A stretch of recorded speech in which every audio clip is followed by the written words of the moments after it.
Welcome to Luxury Empire Stories. The sound of the gavel was like a nail in a coffin. In the opulent, wood-panelled courtroom, Judge Harding looked down with weary eyes, ready to dissolve a marriage and sign off on a billion-dollar separation. Arthur Vance, the billionaire titan, smirked at his wife, Elena. He'd painted her as a gold digger, a footnote in his story, and he was seconds away from erasing her. His lawyers were sharks, and she was bleeding. The judge cleared his throat. With no further evidence, but Elena stood. "Your Honor," she said, her voice shaking but clear. "Mr. Vance and his counsel have forgotten one crucial document." She reached into a simple briefcase. The judge was ready to sign the divorce, until the billionaire's wife pulled out a prenup with his signature. The air in family courtroom 3B was thick and stale, smelling of old wood polish and quiet desperation. It was a sterile, beige room designed to dissect messy lives with cold precision. On one side sat Arthur Vance, a man who looked less like he was attending a divorce hearing and more like he was posing for the cover of Forbes. His suit was a custom-tailored Tom Ford, a deep charcoal grey that probably cost more than the average car. Beside him, his legal team, led by the infamous Marcus Thorne, was a wall of smug, expensive confidence. They shuffled papers, clicked pens, and occasionally whispered to their client, who would nod, a small, cruel smile playing on his lips. On the other side sat Elena Vance, looking like a ghost haunting her own life. She wore a simple navy blue dress, neat but unremarkable. Her hair was pulled back in a severe bun, and her face was pale, devoid of makeup. She looked small. Beside her sat Clara Bennett, a young lawyer whose briefcase looked like it was made of more vinyl than leather. To the casual observer, and to Arthur Vance, this was not a fair fight. It was an execution. Judge Lawrence Harding presided.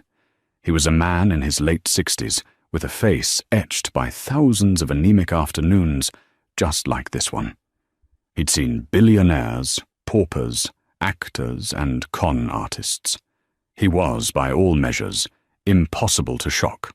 "Mr. Thorne," Judge Harding said, his voice a low gravel, "you have presented a compelling, if rather one-sided, argument for the division of assets.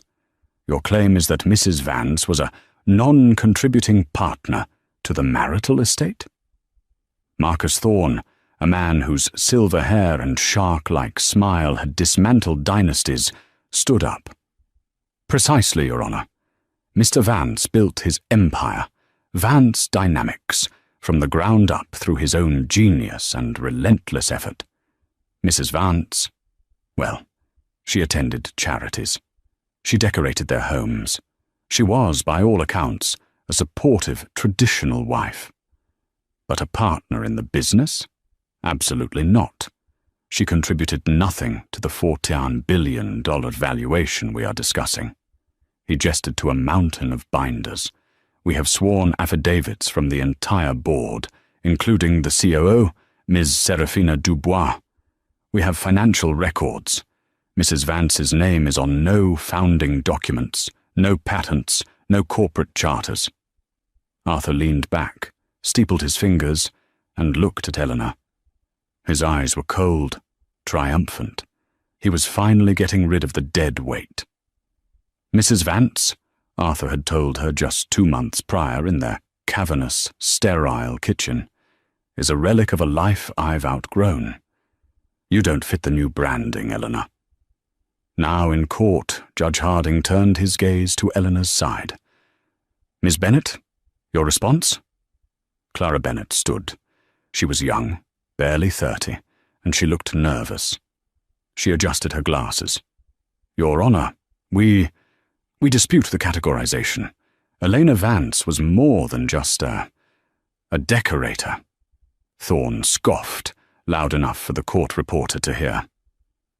"She was my client's emotional rock," Clara continued, her voice wavering slightly. She was there before the billions, before the— Feelings are not financial assets, counsel, Judge Harding interrupted, his patience clearly wearing thin. Do you have any documents? Any proof of contribution? Or are we just talking about emotional rocks? Arthur Vance chuckled softly. This was it. The humiliation was complete. Clara Bennett looked down at her notes, shuffled them, and then looked at Eleanor. Eleanor gave a single, almost imperceptible nod. Your Honor, Clara said, her voice suddenly finding a new, firmer register. We have spent 3 days listening to Mr. Thorne paint my client as a leech, as a simple, ornamental wife who hit the lottery by marrying a genius. A description she has yet to refute with evidence, Thorne snapped. Mr. Thorne, you will sit, the judge commanded. He looked back at Clara. Counselor, I am losing my patience. The court's time is valuable. You have 5 minutes to present any new, relevant evidence, or I will be forced to rule on the motion to divide assets as per Mr. Thorne's petition, which, I will note, offers your client a one-time lump sum of $5 million for time served, so to speak, and vacating the premises. $5 million. It sounded like a lot, but it was 0.03% of their estate. It was an insult. It was garbage. Thank you, Your Honor, Clara said. I have no further evidence to present at this time. A murmur went through the small gallery. Arthur's smile widened. He'd won. However, Clara continued, my client, Mrs. Elena Vance, wishes to make a personal statement. Thorne shot to his feet. Objection. This is a hearing, not a theatre. A personal statement is not evidence. Mr. Thorne, it is highly irregular, Judge Harding said, but given the totality of the circumstances, I will allow it. But be warned, Mrs. Vance, he said, looking at her directly for the first time. A speech about your feelings will not change this court's mind. Do you understand? Elena Vance stood up. The room seemed to hold its breath. She was no longer the small, pale ghost. As she walked to the podium, her steps were measured, silent. She looked, for the first time, not at the judge, but directly at her husband. Arthur, she said. Her voice didn't shake. It was cold, clear, and carried the acoustics of the room perfectly. Arthur's smile faltered. This was not the crying, broken woman he had expected. You've built a very impressive story here, she continued. Arthur Vance, the lone wolf, the genius, the man who built an empire from nothing. Your Honor, this is a— Thorne began. Shut up, Marcus, Arthur hissed, his eyes locked on Eleanor. He was intrigued. He wanted to hear her beg. You've told the court, your board and Ms. Dubois that I was just the wife, that I brought nothing to the table. You seem to, in your genius, have forgotten how this all began. Your Honor, Clara Bennett interrupted. My client's statement is, in fact, the preface to introducing one final piece of evidence, which we had withheld until Mr. Thorne's entire case was on the record. We believe it is a matter of rebuttal. Judge Harding's eyes narrowed. Withheld? Counselor, you are bordering on— It's a document, Your Honor, Elena said, cutting him off. Her hand went to the simple, worn leather briefcase at her feet, the one that looked cheap next to the Italian leather of Arthur's team. She clicked the latches. A document Mr. Vance himself signed. Arthur laughed. A single, sharp, arrogant bark. What have you got, Elena? A restaurant bill? A birthday card? A fake? A forgery? Elena's hand emerged from the briefcase. She was holding a single, folded sheaf of papers.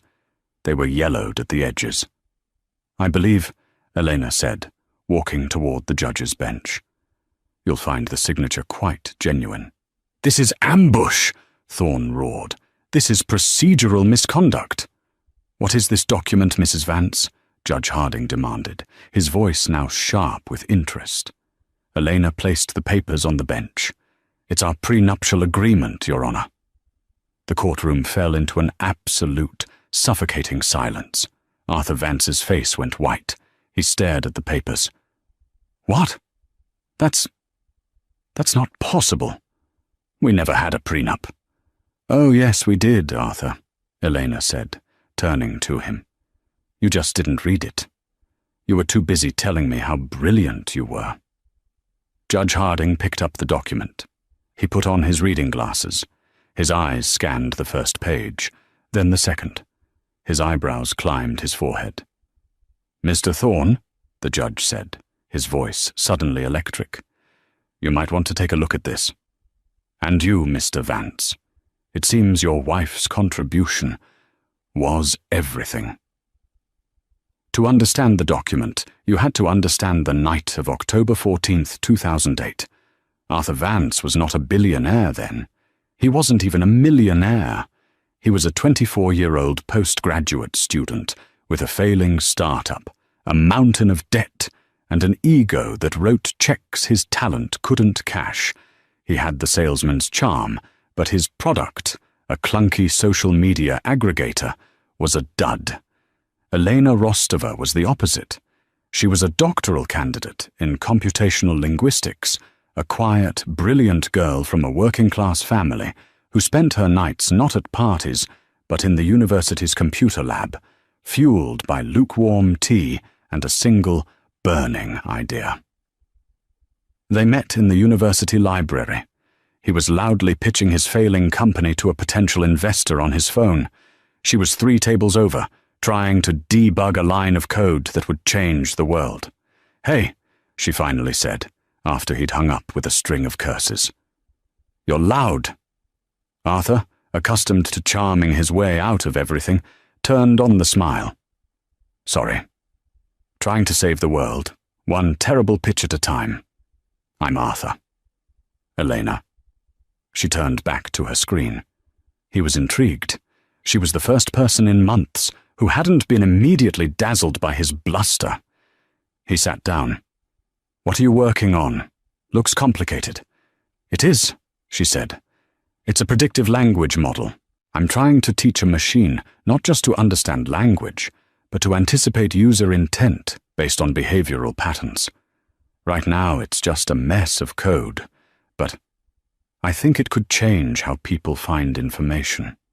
It could predict what you need before you even know you need it. Arthur didn't understand the science. Not really. But he understood the pitch. He saw in that instant not a quiet girl in a faded hoodie, but a rocket. He wasn't a genius, but he knew how to spot one. And he knew how to use one. He spent the next 6 months wooing her. He didn't woo her with flowers. He wooed her with interest. He brought her coffee in the lab. He listened. He asked what he thought were smart questions.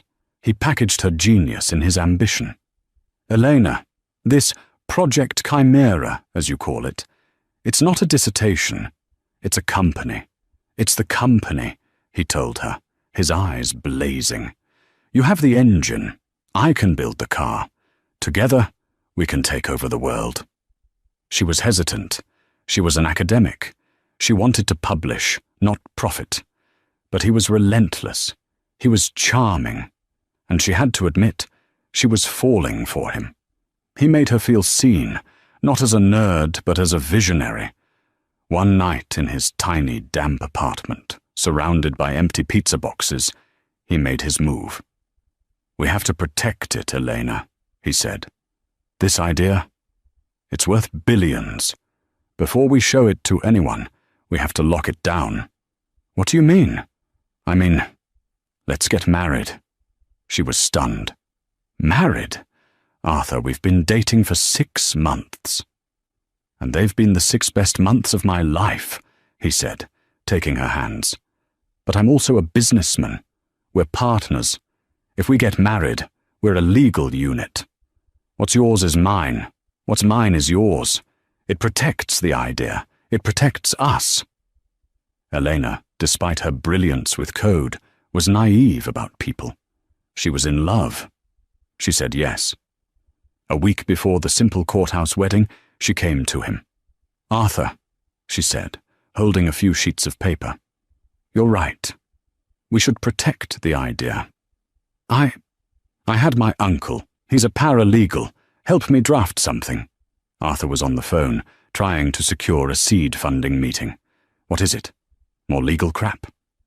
It's a prenuptial agreement," she said, her voice small.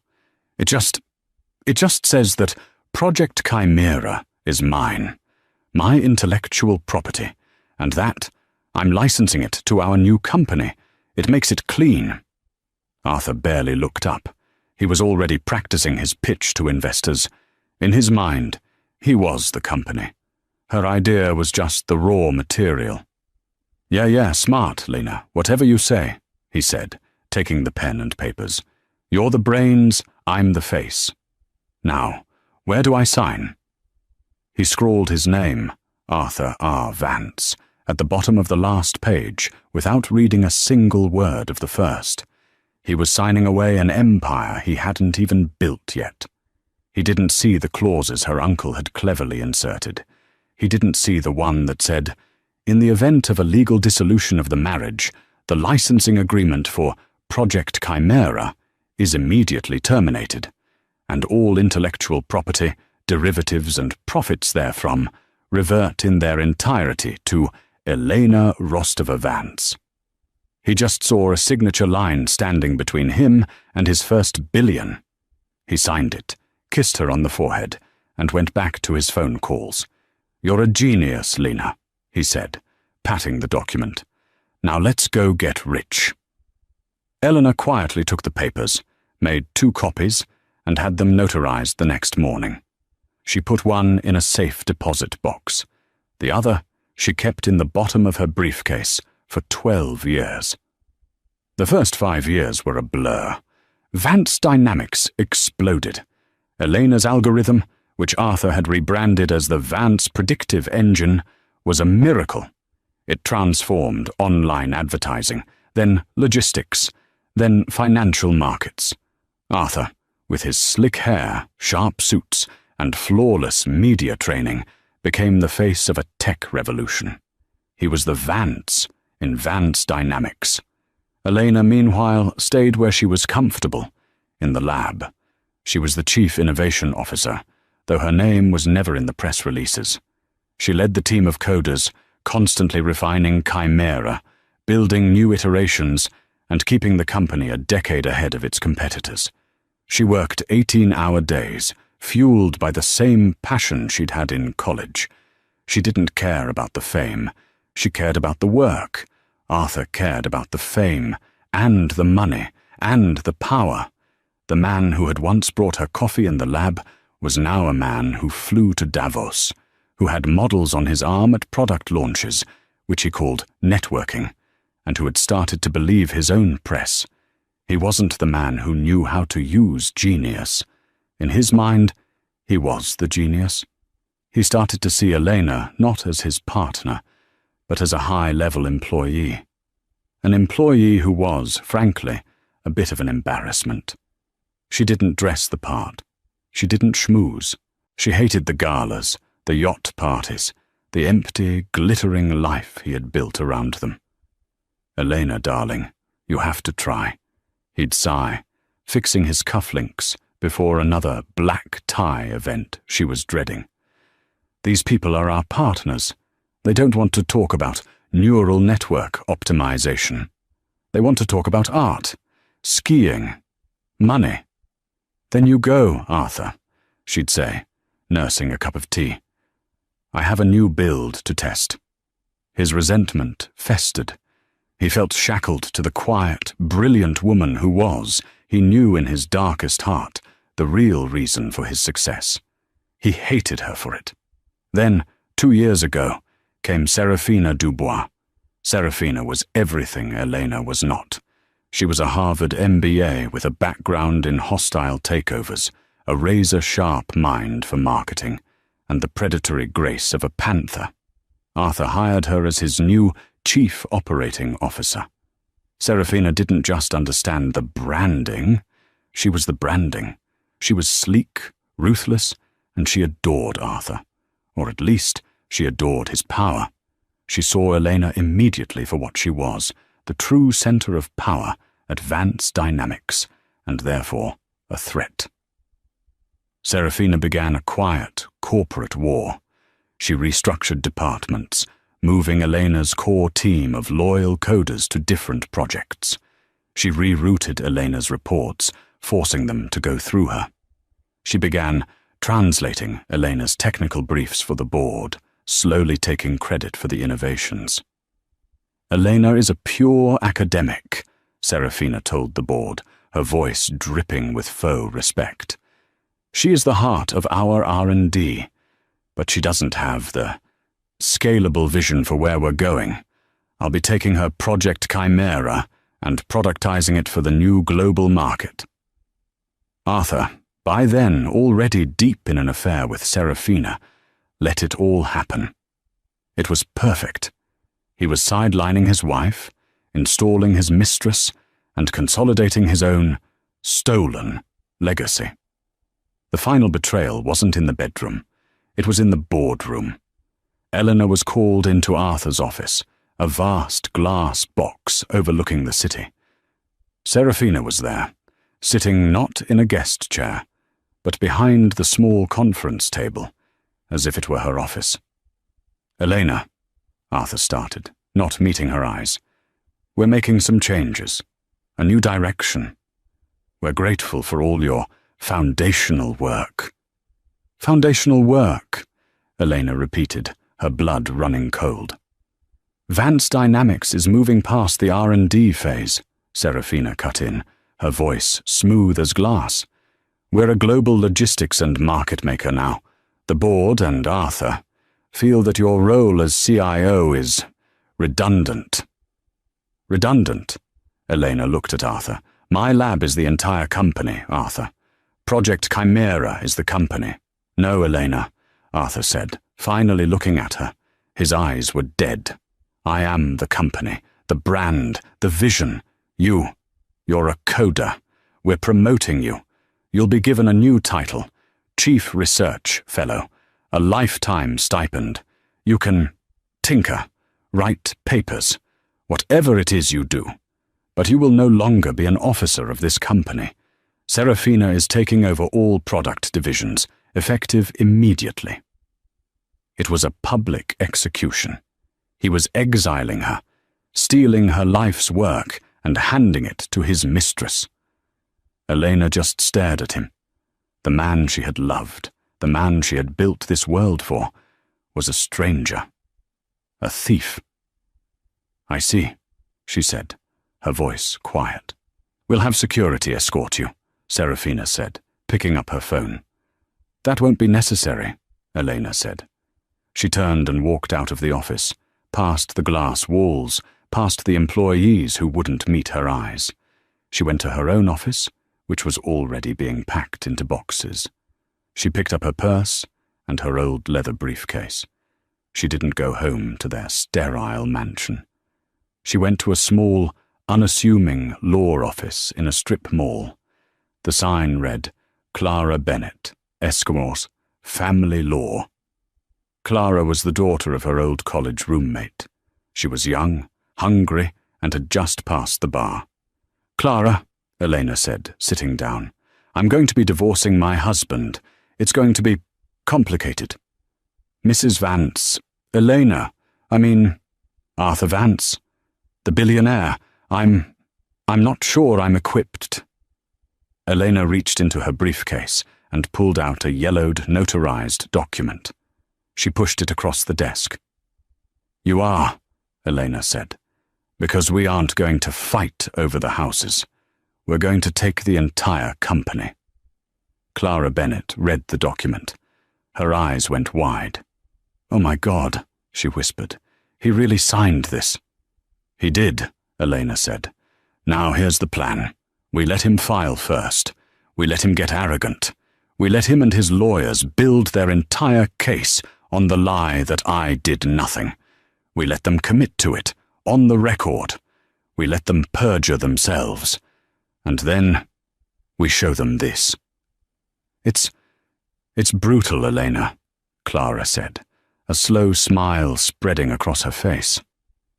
He taught me how to be a businessman, Clara, Elena replied, her voice turning to steel. He just forgot to teach me how to lose. The divorce proceedings were a 3-day public crucifixion. Arthur and Marcus Thorne had designed it that way. They didn't just want to win. They wanted to annihilate Elena's reputation. It was a corporate strategy as much as a legal one. If Elena Vance was publicly proven to be a nobody, a glorified housewife, then there would be no shareholder questions when she was erased from the company's history. Marcus Thorne was a master of 1,000 cuts. Mrs. Vance, he'd asked on day 1, during her deposition, can you please point to your name on the Articles of Incorporation for Vance Dynamics? It's not there, Elena answered quietly. No? How about the patent for the Vance predictive engine? Is your name on that? No. Arthur filed it as sole inventor. Sole inventor. Thank you. And in the last 5 years, how many board meetings have you attended, Mrs. Vance? None. I wasn't invited. Not invited. And yet, you are seeking 50% of this $14 billion company. A company whose board you never met, whose patents you didn't sign, whose incorporation you weren't present for. Tell me, what did you do, precisely? I led the R&D team, Elena said. I wrote the original code. You wrote code, Thorne mocked. You were a programmer, an employee, a very well-compensated employee, I might add, by virtue of being married to the CEO. But a partner, the claim is absurd. Day 2 was worse. Thorne called Serafina Dubois to the stand. Serafina was flawless. She was articulate, empathetic, and utterly deadly. She was the perfect picture of a competent, powerful female executive. Ms. Dubois, Thorne began, you are the current COO of Vance Dynamics. Tell me about Elena Vance's role at the company when you arrived.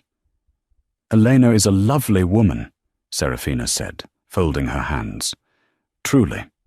But she was in over her head. The company had outgrown her skill set. She was a lab person, not a business leader. She was a bottleneck. Arthur, in his loyalty, had kept her in a position she couldn't handle for years. So in your professional opinion, did Mrs. Vance contribute to the growth and valuation of Vance Dynamics? No. Not in any meaningful business sense. Her original work was, as I understand it, a good starting point. But the real value, the global scaling, the market integration, the billion-dollar contracts, that was all Arthur.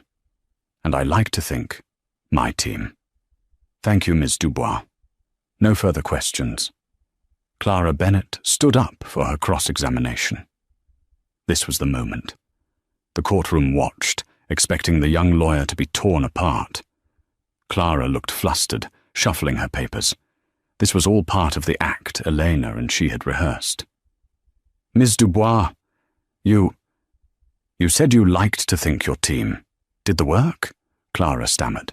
Yes, we did. And you work closely with Mr. Vance? I am the COO. I work with the CEO every day, yes. How closely? Clara asked, as if she were fishing. Thorne jumped up. Objection. Relevance? This is a financial hearing, not a gossip column. Sustained, Judge Harding grumbled. Clara backed off, seemingly intimidated. Right. So, Ms. Dubois, have you ever seen the original source code for Project Chimera? Serafina's eyes flashed, just for a second. Of course, it's an archaic piece of programming, but yes. And you understand it? The computational linguistics behind it? I'm not a coder, Serafina said dismissively. I'm a strategist, I don't need to know how to build a watch to know how to sell it. So you just sell Mrs. Vance's work? I sell Vance Dynamics products, Serafina corrected, her smile tight. All IP is owned by the corporation. Thank you. No further questions, Your Honor. Clara sat down, looking defeated. Arthur Vance put a comforting hand on Serafina's back as she passed. It was intimate, and it was meant to be. A final, public humiliation. By the end of day 3, Judge Harding looked like he was ready to end it. We have heard 3 days of testimony, the judge said, his voice flat. The evidence presented by Mr. Thorne is overwhelming. The evidence presented by Miss Bennet is sentimental. He looked at Elena's side. Miss Bennet, you have filed a motion for a 50% split based on integral contribution. I have seen not one shred of paper, not one email, not one anything that substantiates this claim. All I have is the testimony of the company's COO that your client was, quote, a bottleneck. I am therefore ready to sign the divorce decree based on Mr. Thorne's proposed settlement. This was the moment. Your Honor, Clara said, standing up, her voice suddenly clear and strong, all pretense of nervousness gone. Before you do, we call Elena Vance for a personal statement and to enter one final item into evidence as rebuttal to Ms. Dubois and Mr. Vance's claims. This was the lead-in to the climax. Thorne objected. The judge allowed it, and Elena Vance stood up, walked to the podium, and pulled the yellowed papers from her briefcase. The courtroom, which had been buzzing with the sound of a closing case, fell into a deep, shocked silence. What is this? Judge Harding asked again, holding the document. It's a prenuptial agreement, Your Honor, Elena said. This is impossible, Arthur shouted, finally finding his voice.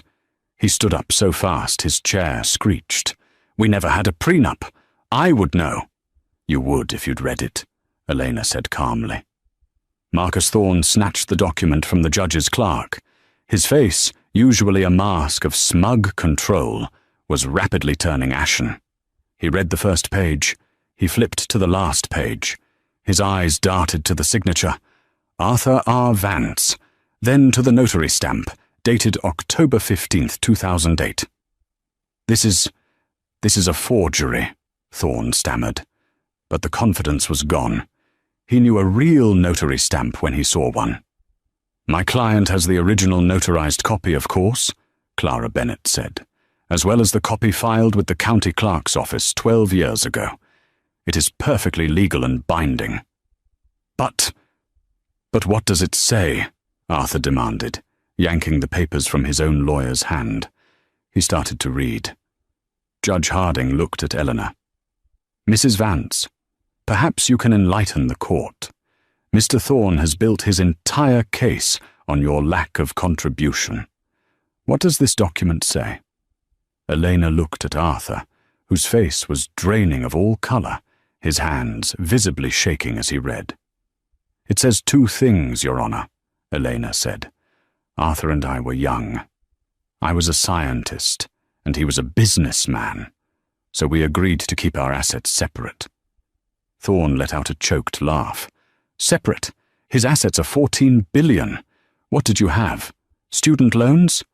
I had Project Chimera, Elena said. The blood drained from Thorne's face.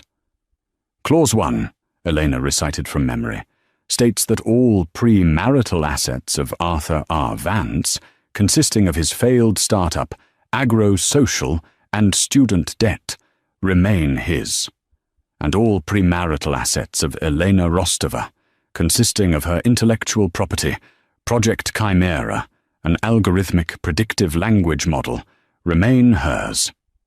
No, Arthur whispered. No, no, no. Clause 2, Elena continued, her voice gaining power, is a licensing agreement. It states that I, Elena Rostova, agree to license Project Chimera to a new joint entity, Vance Dynamics, for a period of 12 years, or for the duration of the marriage, whichever is longer. Judge Harding was now leaning forward, his entire body rigid with attention. Go on, Mrs. Vance. And clause 3, the most important one. It states that in the event of a legal dissolution of the marriage, the licensing agreement for Project Chimera is immediately and irrevocably terminated. Silence. Not a cough. Not a breath. What? What does that mean? The judge asked, though his expression said he already knew. It means, Clara Bennett said, stepping forward, that as of your signature on this divorce decree, Your Honor, Vance Dynamics loses the legal right to use its core technology. The Vance Predictive Engine, the entire basis of the company's $14 billion valuation, reverts to my client. Arthur Vance made a sound, a strangled, guttural gasp. She can't, he stammered, looking around wildly. She can't just... Take it. I'm not taking anything, Arthur, Elena said, her voice laced with ice. I'm just taking back what was always mine. The company, the name, the brand, the buildings, the jets. That's all yours. You can keep it. But the engine, the product, the only thing of value, that's mine. This is theft, Arthur roared, lunging toward her. A bailiff blocked his path. Mr. Vance, sit down, Judge Harding bellowed. He looked at Marcus Thorne. Mr. Thorne, did you know about this? Thorne was non-functional. He was staring at the paper, his career flashing before his eyes. He had just spent 3 days committing his client to a story, under oath, that this document proved was a lie. He had allowed his client and his star witness, Serafina Dubois, to perjure themselves.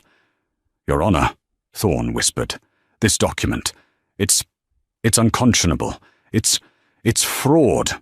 It's a contract, Mr. Thorne, Judge Harding snapped, signed by your client, a contract you, as his lawyer, clearly never bothered to ask him about. You built your entire case on a foundation of sand. You claimed Mrs. Vance contributed nothing, when in fact she contributed everything. You claimed she was a bottleneck, when she was the source. The judge threw the prenup down on his desk. He looked at Arthur Vance, his eyes burning with a cold fury. Mr. Vance, you and your counsel have, in a spectacular, almost biblical fashion, argued your way out of an empire. You came in here to strip your wife of her dignity. You have, instead, stripped your own company of its core asset. He looked at Serafina Dubois, who was trying to slip out of the courtroom. Ms. Dubois, sit down. You may have criminal exposure for perjury. Serafina froze, pale as a sheet. The judge turned back to Arthur. You want the divorce? Fine. You want to pay her a lump sum of $5 million? Fine. He grabbed his gavel.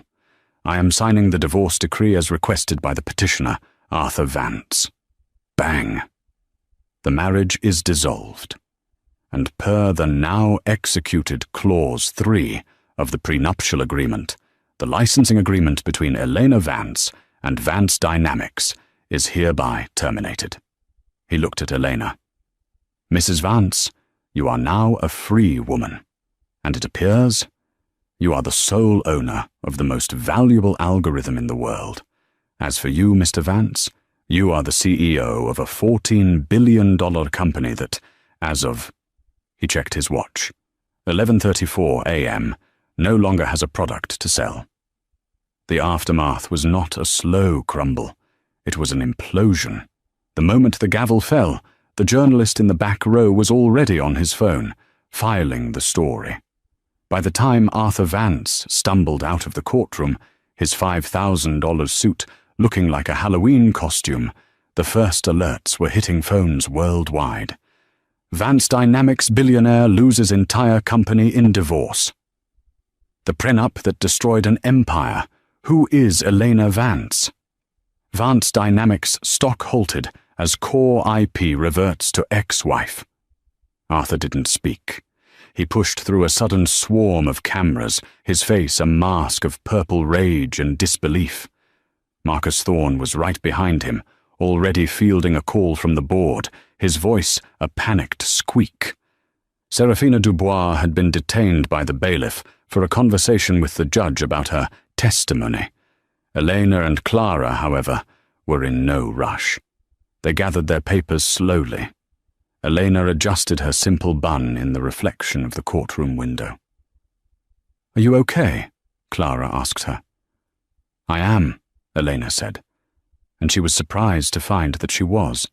The fear, the anger, the years of quiet humiliation, it had all evaporated with the strike of the gavel. All that was left was a quiet, cold calm. "What's next?" Clara asked. "Now," Elena said, clicking her briefcase shut. "We build." While Arthur was locked in a screaming match with his lawyers, Elena and Clara were in a war room they had pre-booked at a nearby hotel. Within an hour, Elena, as the sole owner of Project Chimera, had a new legal team, with Clara as lead counsel, filing injunctions. A cease and desist order was delivered to Vance Dynamics headquarters, legally barring them from using, accessing, or selling any product related to the Vance predictive engine.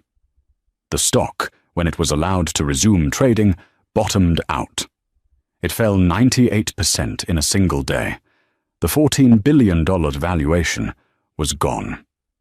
The company was nothing but a name, some servers, and a lot of empty, expensive real estate.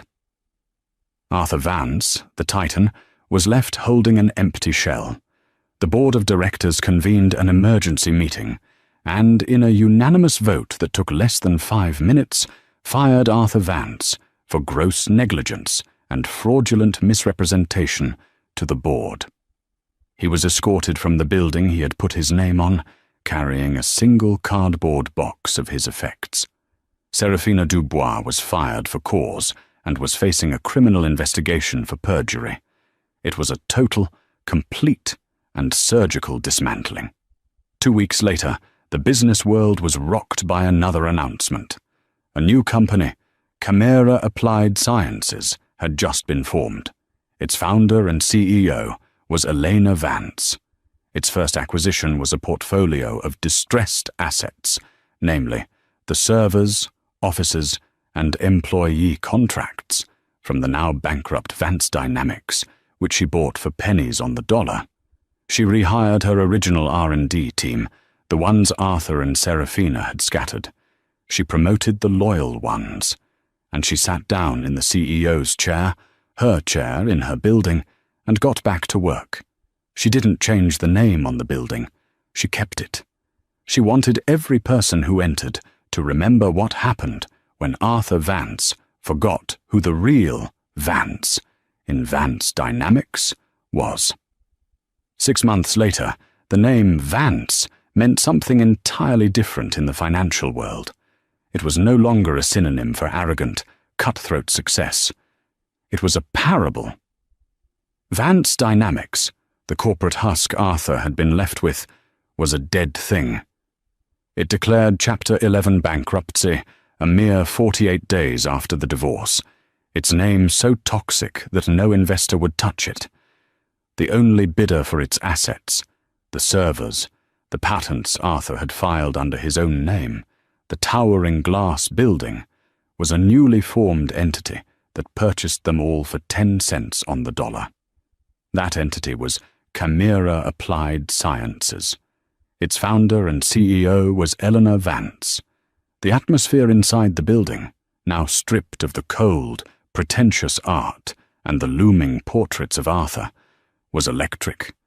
The glass-walled offices were now open-plan collaboration spaces. The executive floor, once a silent, carpeted tomb of fear, was loud with debate and discovery. Whiteboards, covered in complex equations and flowcharts, had replaced the Italian marble.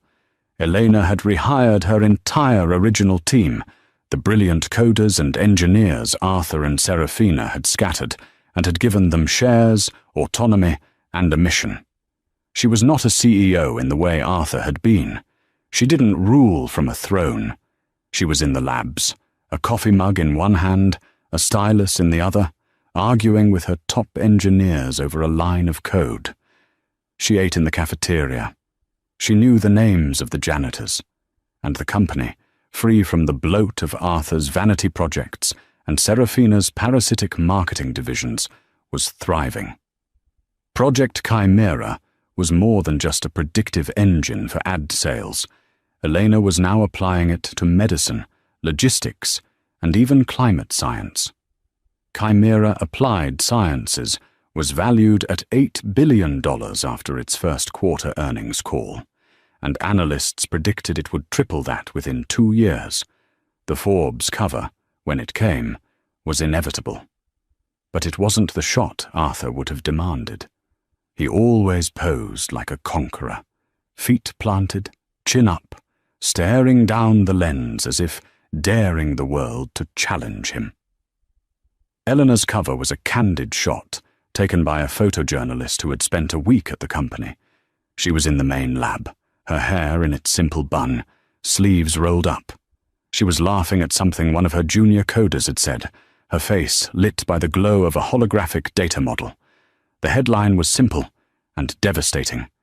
The Architect, How Elena Vance Built and Rebuilt the Future. Clara Bennett, now General Counsel and COO of Chimera, walked into Elena's office, the same vast corner office Arthur had once occupied, and dropped the magazine on the desk. "This is going to drive him insane," Clara said, a grim smile on her face. She was no longer the nervous, fumbling junior lawyer. She wore her new power with the same quiet confidence as Eleanor. "He did that to himself," Eleanor said, not looking up from a diagnostic screen. "Any word from the SEC on Serafina?" "They offered her a deal," Clara said, sipping her tea. "She's going to plead guilty to 2 counts of perjury and 1 count of wire fraud. She'll serve 18 months, minimal security. In exchange, she's turning over all of Arthur's personal servers. She kept copies of everything. It seems she was planning her own betrayal before you beat her to it." "Poetic," Elena murmured. She finally looked up, a small, tired smile on her face. "And him?" Clara's expression hardened. "Arthur, he's a ghost. The shareholder lawsuits are going to strip him of the last of that $5 million. He's a pariah, Elena. No one will hire him. No one will even have lunch with him. He's the man who lost $14 billion because he wouldn't read a piece of paper." Arthur Vance was, in fact, at lunch. He was sitting at Le Ciel Étoilé, a 3 Michelin star temple of cuisine, where he had once entertained senators and Silicon Valley royalty. His private table, the one in the alcove with the city view, was occupied by a loud, laughing group of tech founders in their 20s. The maitre d', a man named Jean-Pierre, who had known Arthur for a decade, had seated him at a small, awkward table near the clatter of the service door. It was a calculated, mortal insult. Arthur was living in a sterile, rented condo in a faceless glass tower, paid for monthly from his dwindling legal fund. The $5 million was almost gone. Marcus Thorne, in a desperate attempt to save his own reputation, was charging him astronomical fees to defend him in the dozens of civil suits. He looked like a man unraveling. His suit, once a custom Tom Ford, was now a year old, slightly too large for his frame, and wrinkled. His hair was thinning, and his eyes had a desperate, haunted look. He had come to Le Ciel as a pilgrimage, a desperate attempt to feel something of his old life, to prove to himself that he was still Arthur Vance. He'd ordered a $200 bottle of Bordeaux he couldn't afford. He nursed it, watching the table of young founders. One of them, a kid who had once pitched him for seed money, looked over, recognized him, and quickly looked away, whispering to his friends. The table went quiet, and then the whispers and snickers began. They were all watching him. The man who had it all. The Icarus of Wall Street. Arthur's face burned. He finished his wine, his hand shaking, and signaled for the check. "Put it on the corporate account," he snapped at the young waiter. "Vance Dynamics." The waiter, a man in his early 20s who had been reading about Arthur on his phone all week, looked pained. "Sir, the Vance Dynamics account was closed 6 months ago." "What? That's impossible," Arthur blustered, his voice rising. "I am Arthur Vance. Run it again." "Sir, I can't," the waiter said, his voice dropping. People were now openly staring. "The account? It doesn't exist. It was frozen, and all funds were, well, they were transferred to Chimera Applied Sciences to settle outstanding debts." The blood drained from Arthur's face. She had taken it. Even this tiny last vestige of his power, she had scrubbed clean. "Fine," he hissed, fumbling for his personal wallet. He pulled it out. It was a thin, worn piece of leather, not the proud, overstuffed alligator wallet he used to carry. He opened it. Inside were $200 bills and a debit card. His hand trembled as he pulled out the cash. He threw both bills onto the table, covering the $1,500 check. "Keep it," he spat, trying to salvage one last shred of dignity. "Sir," the waiter said, his face now a mask of pity. The wine alone was... This isn't enough. It was the final, devastating humiliation. Arthur Vance, the billionaire, couldn't cover his lunch. He stared at the bill, then at the cash, his mind simply unable to process the math. He was broken. He threw his debit card on the table. "Just run that, whatever." He didn't wait for the receipt. He stood up, his chair scraping loudly, and walked, almost ran, from the dining room. He didn't wait for his coat. He pushed past Jean-Pierre, who looked at him with cold disdain, and stumbled out onto the street. The cold November air hit him like a slap. He was a king with no kingdom, a genius with no ideas, and a rich man with no money. He was, finally, nothing. At that exact moment, miles away, in the office that had once been his, Elena Vance was on a video call with a team in Kyoto. They weren't discussing ad revenue.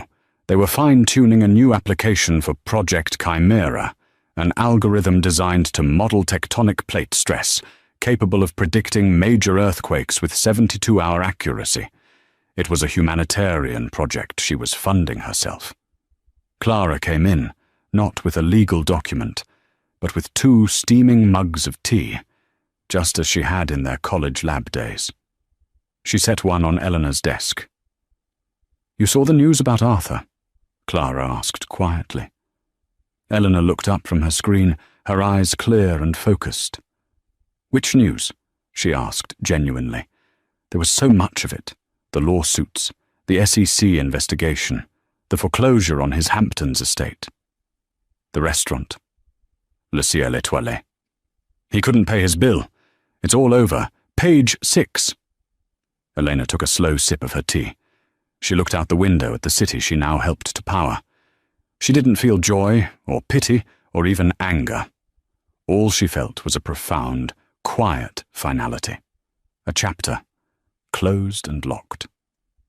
"He spent his entire life building a brand, Clara," Elena said, turning back to her screen. "He just forgot to build a foundation." She clicked a key, and on her monitor, a new string of code lit up, a new world of possibility opening before her. "He built his own cage," she said, her voice soft. "I just stopped letting him use my key." Arthur had wanted to be a king. Elena was content to be a builder. And in the end, everyone got to live in the world they had made. They say karma isn't real, but this story feels like it.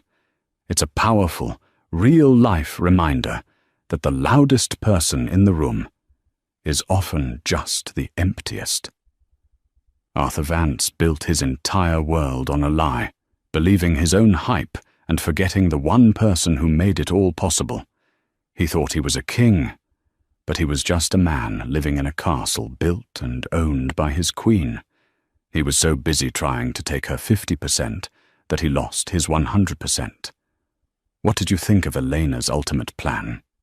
Was it cold-blooded, or was it perfect justice? Let me know your thoughts down in the comments.